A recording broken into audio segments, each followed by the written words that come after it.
This is the Flight Test Center at Edwards Air Force Base, California. Here, 8,000 men of the Air Research and Development Command, engineers from 20 major aircraft companies, and scientists of the National Advisory Committee on Aeronautics are busy flight testing the future of American aviation. It's a big operation. Its birthplace, the world's largest natural airport, Rogers Dry Lake in the Mojave Desert of California. 64 square miles of level, rock-hard landing surface, hidden from the eyes of the world by a barrier of mountain and desert. History-making began here in 1942, during the dark days after Pearl Harbor.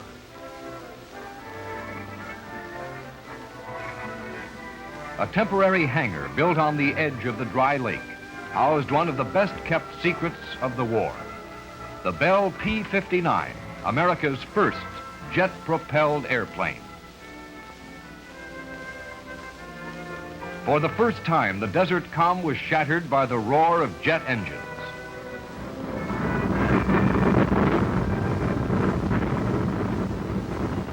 A roar that has continued to this day, opening a new era in powered flight. From this modest beginning, the Flight Test Center has become one of the most important segments of our air arm. And the sun-baked sand of the dry lake is some of the most valuable real estate in the world. The pilots who owe their lives to these miles of level landing strip are legion. And because they were able to bring their hot airplanes in safely, they've saved the nation countless millions in dollars, and more important, in research time and equipment. Here are nested the strange new birds of the desert, the X-ships.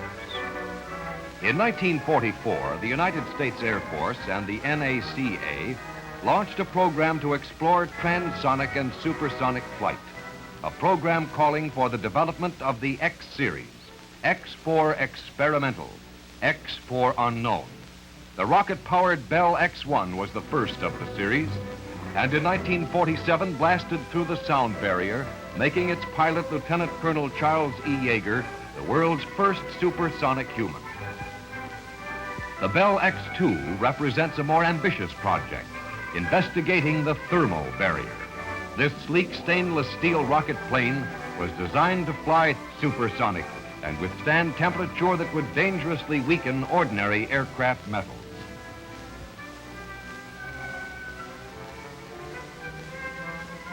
The needle-nosed X-3 was built by Douglas to obtain information about jet-powered supersonic flight.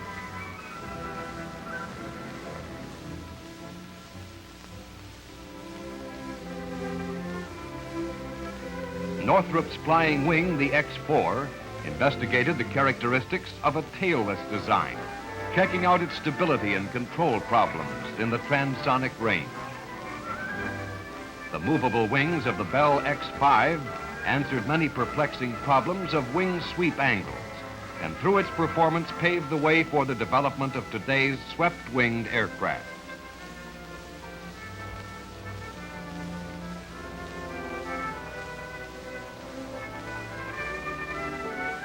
Bell X-1A, with Colonel Yeager as pilot, extended the frontiers of flight by reaching 1,650 miles per hour. 6 months later, Major Arthur Murray, Air Force pilot, rocketed to 90,000 feet.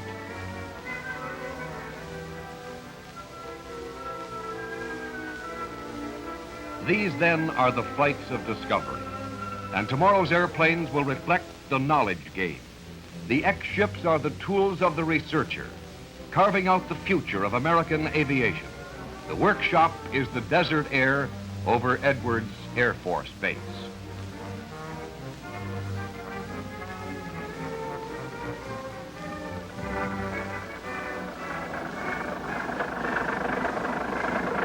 Let's take a closer look at this birthplace of supersonic flight.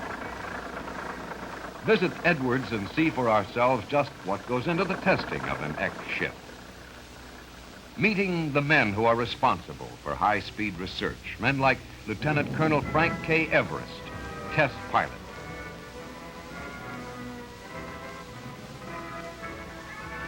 Colonel Everest, Pete to his friends, is typical of the men who are symbolized by the whimsical sign over the door. Colonel Everest is a member of a very large team, a team that goes beyond the bounds of Edwards Air Force Base and encompasses ARDC in Baltimore, United States Air Force headquarters in Washington, and contractor companies in all parts of the country. Pete flies all kinds of aircraft, but a major task has been testing one of the most important of the nation's flying laboratories, the X-2, a handmade, one-of-its-kind experimental rocket plane. 4 years of design, 4 years work with new metals, and 2 years of testing are back of the X-2. This sleek stainless steel plane represents the answer of almost 300 engineers to the problem of aerodynamic heating, the thermal barrier. The X-2 is being prepared for a motor run now, a tie-down test. A tie-down is just what it says. The X-2 is firmly anchored to the concrete. The plane produces so much power that it might wind up in Los Angeles when the engine fires. It's like trying to harness a hurricane. A tie-down is sort of a dress rehearsal for actual flight. The general procedure is much the same. The fuel truck delivers its load to the X-2, pumping thousands of gallons of alcohol into the tanks of the bird.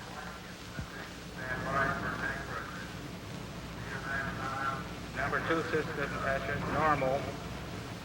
Preparation for one flight may consume a week or a month. There are thousands of items to check. Control movement okay, looks okay. Other tanks are filled with liquid oxygen. It combines with the alcohol and supports combustion, acts as an air supply for the motor. Liquid oxygen is cold, almost 300 degrees below zero. Attention, attention. There'll be a rocket firing in 30 seconds.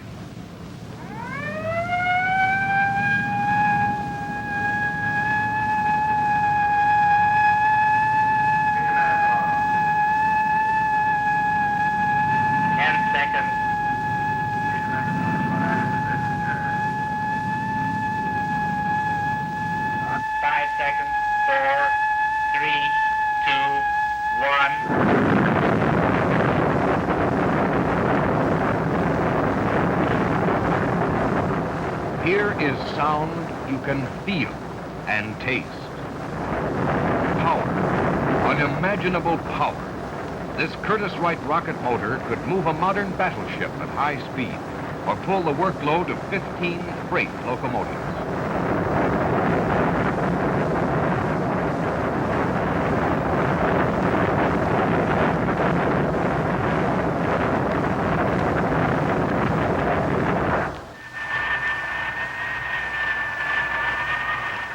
The X-2's rocket engine is ground tested before every flight.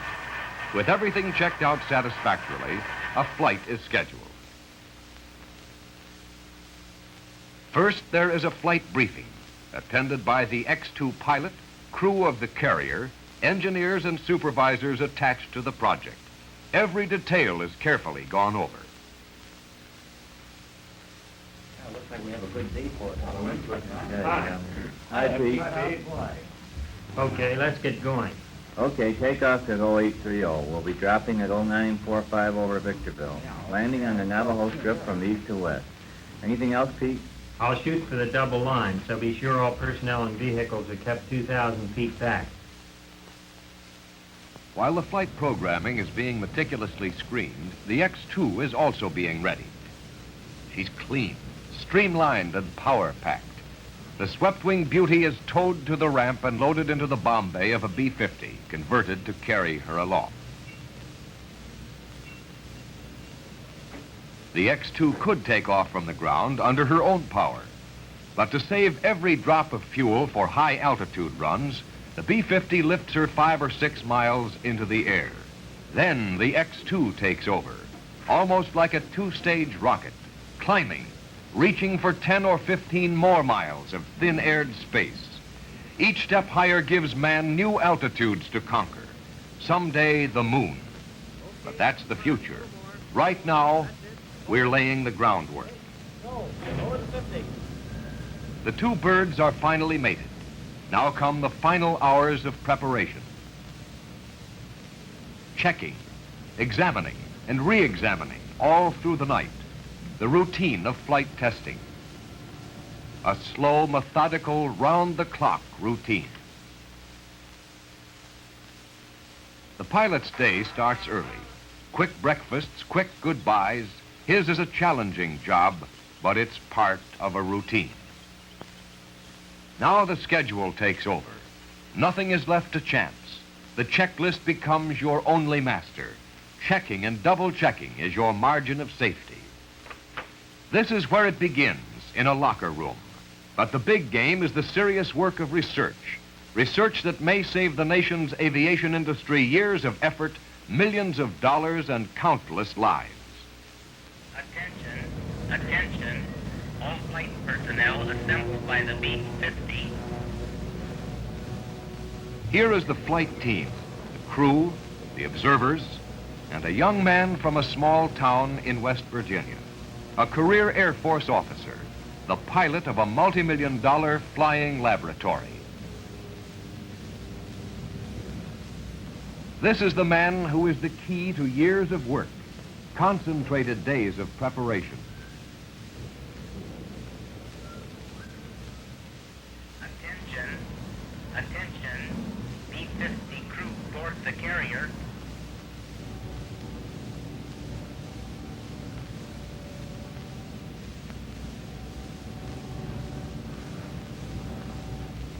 The X-2 carries instruments, a quarter-ton of them, that radio to ground details of stress, strain, and temperatures. But this is the man who gathers the vital information.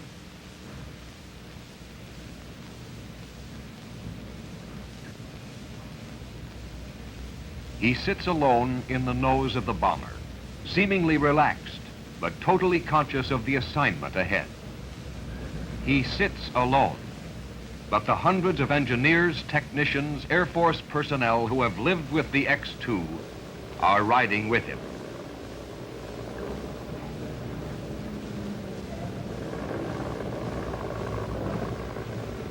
Edwards Tower, Bell B-50, over.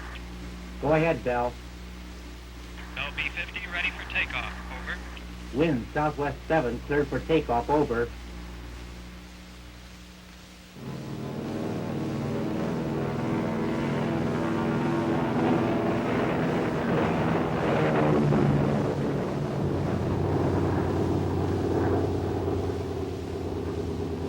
High-speed jets carrying cameramen and observers take off to join the B-50 and X-2. These are the chase planes which report on the X-2, as long as they can keep up with the rocket-powered craft.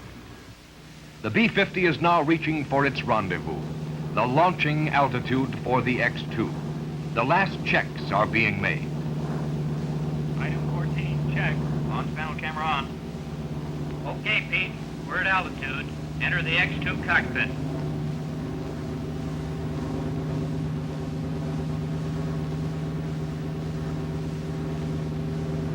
Ready for cockpit check, Pete.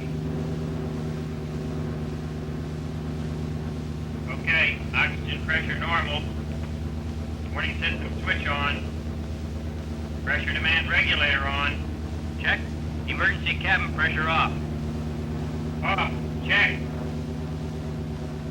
F-86 Chase, this is Bell B-50. How do you read me, over? I read you loud and clear. F-100 Chase, this is Bell B-50. How do you read me? Loud and clear. Okay, install the X-2 canopy. 1 minute to launch. It sounds so nonchalant. It looks so routine. But this is the moment before the curtain lifts. Man and plane pitted against heat and space. Launch switch to drop position. Okay, Pete. We can drop you anytime. Give me the word for the countdown. Okay, counting from 5 to 1. 5, 4, 3, 2, 1. Dropper.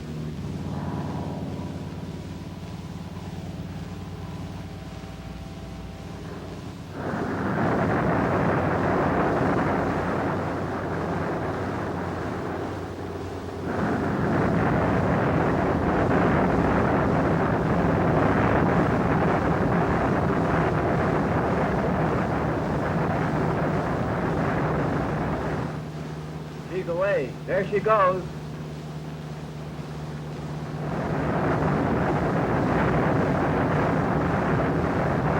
On the ground, radar registers the height and speed of the plane.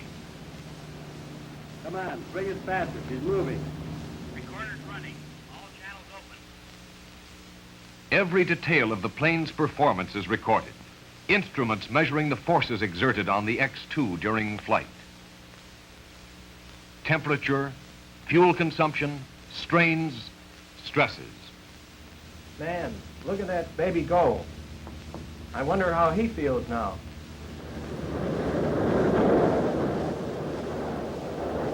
Feel? You're too busy to feel anything. Your hands are full with one of the hottest ships ever built. You're blasting into unknown regions of speed, temperature, altitude.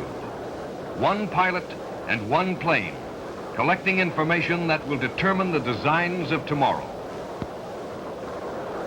The course for flights into the future is being charted, up where the world looks round, a little closer to the stars.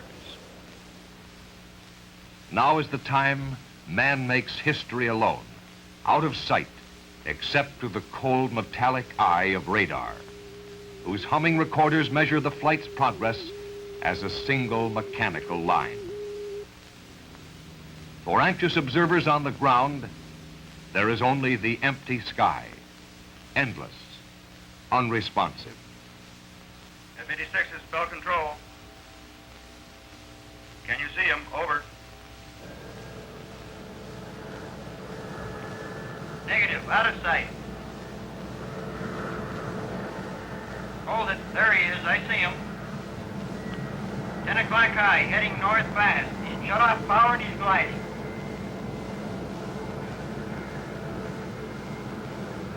Hey, Pete, this is F-86. Do you read me?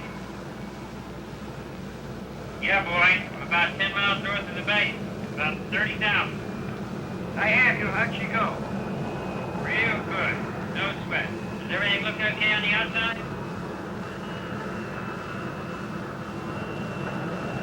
I'm just catching up. Looks okay from here, Pete. Good deal. I'm over the south end of the lake, going to make a left-hand tack.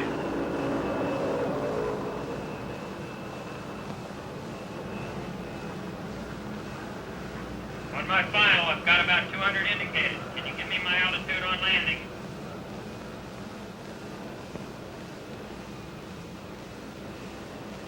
You're going about 50 feet.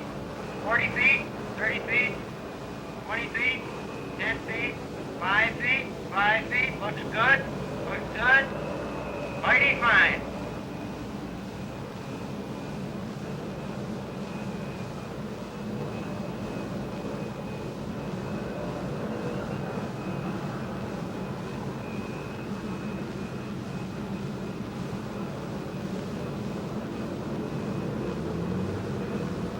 Let's get that canopy up. Let's get it up. You gotta look like you're going around there.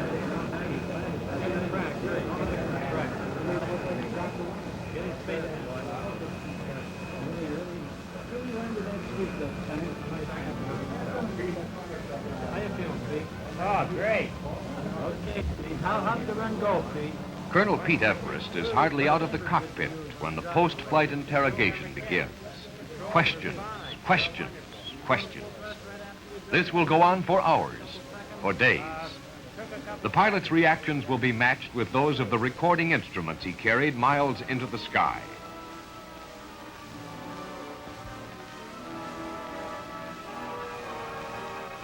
The information obtained will appear in tomorrow's airplanes and today's headlines.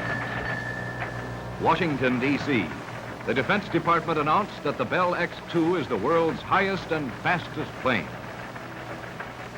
And during all this, the next flight is being planned. For flight testing is a never-ending series of steps, each one contributing to America's leadership in the air. Leadership that can only be maintained by constant probing into the unknown. Today's first-line planes are the result of yesterday's planning. And in the accelerated rush of modern air technology, only two types of airplanes can exist. Those so new they are experimental, or so old they are obsolescent. Flight testing is a plunge into the future. Tomorrow we'll find the X-ships being readied for further assaults on the far frontiers of flight. There is only one goal of air research: progress. There is only one motto. It can be read at the gate of Edwards Air Force Base. Ad in explorata. Toward the unexplored. Toward the unconquered.